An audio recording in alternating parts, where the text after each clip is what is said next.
What did you make of Carson's performance tonight? Man, I thought he hung in there. I thought he battled, face of adversity, down a couple scores there in the fourth quarter, and really hung in there. And it wasn't. Maybe on the stat sheet things look good, but there's some throws and there's some decisions I think he would want back. But I tell you what, he's the leader of our team for a reason, and you saw that tonight, leading our team down there to get that the two scores late in the game. But overall, hung in there, played tough again tonight. Dave and then John McMullen.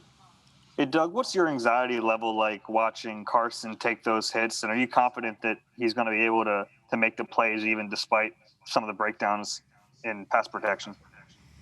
Yeah, you don't want your quarterback to be hit, the amount of times he has here in the last couple of weeks. But again, we're playing some good fronts, and we got to figure out and do a better job of protecting him. And then he has to do a better job too, either throwing the ball away or trying to escape with his legs. But we know there's going to be a hit a time or two, and that's part of playing quarterback. And he's a tough guy, and he's hanging in there. John McMullen and then Zach Berman. Hey, Doug. Looks like you were clicking early with tempo, and then things slowed down until about 6 minutes left in the game. What do you think? What do you think kick-started the offense, and what do you think were some of those red zone issues in the middle of the game? Well, the red zone is something we got to look at.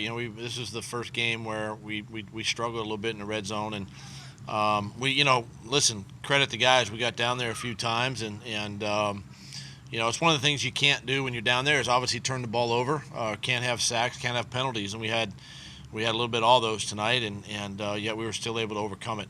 We're going to take a look at it over the weekend and be better there. Zach and then Jeff McLean.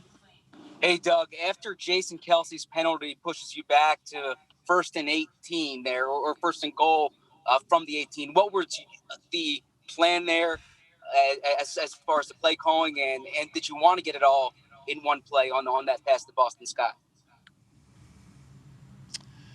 Well, the goal was to ultimately score. We had to score the touchdown, and I believe we still had the 2 timeouts, so we had plenty of time. Obviously had field position, so the actual down and distance didn't matter at the time. It was still first down. We were going to use our timeouts when necessary, and our guys overcame it. And in Boston, they finished off that drive with a great throw, great catch. It was a great way to end that drive. Jeff and then Les. Doug, speaking of overcoming, you guys overcame that 4th down play on the corner fade to Hakeem Butler. Was he the read there, the first read there? Can you describe what went into your thinking on that play? Initially he was going, he was heading to the wrong side of the field. When he got back over to the right side of the field or the right side of the formation, he was uncovered. And when we snapped the ball, the defender had gotten back over there just in enough time to really knock the ball away. He's a big athletic guy, and we put that play in specifically for him, and the Giants made a play. Les and then Nick Fierro. Hey, Doug. It looked like for so long there in the second half, your offense was just totally stifled.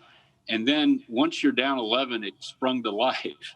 What happened there? Did you change did you make some different play calls? Was it, what happened to make this, to get the offense back in gear?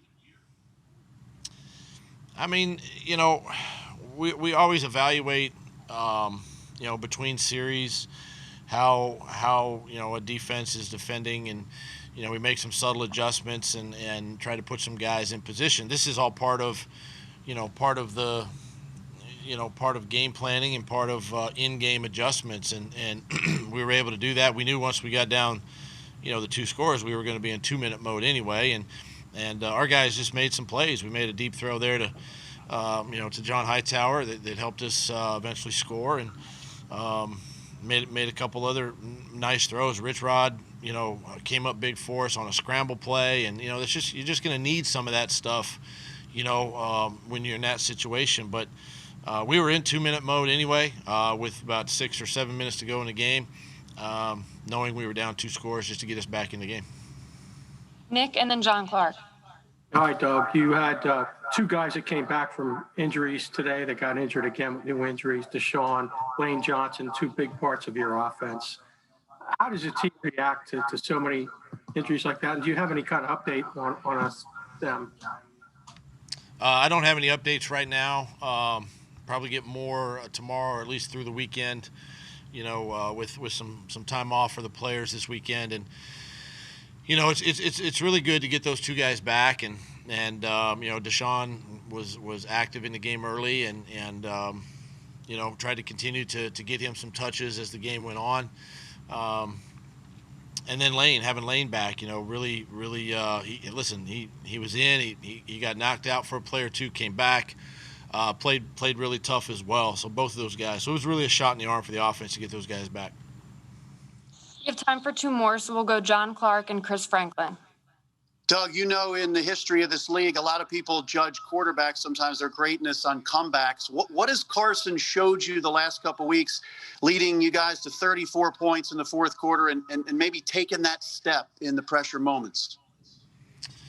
Well, it just shows that he's taking that step in the right direction to be one of the top quarterbacks in this league.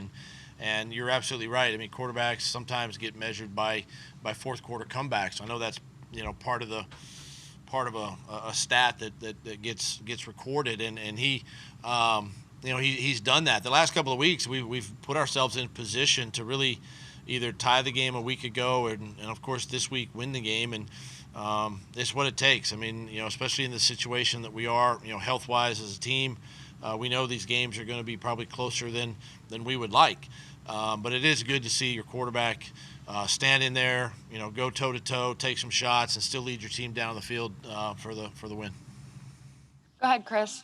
Hey, Doug. Jake Elliott missed that 29-yard field goal earlier in the game. From your vantage point, was there anything wrong with the mechanics of the whole entire field goal operation there, and did it affect any of your decisions later on in the game? No, there was nothing wrong. Just a little bit of a pull, by Jake. It's uncharacteristic of him, especially at that distance. Still got a lot of confidence in Jake, and I'll put him back out there and in any of those situations again.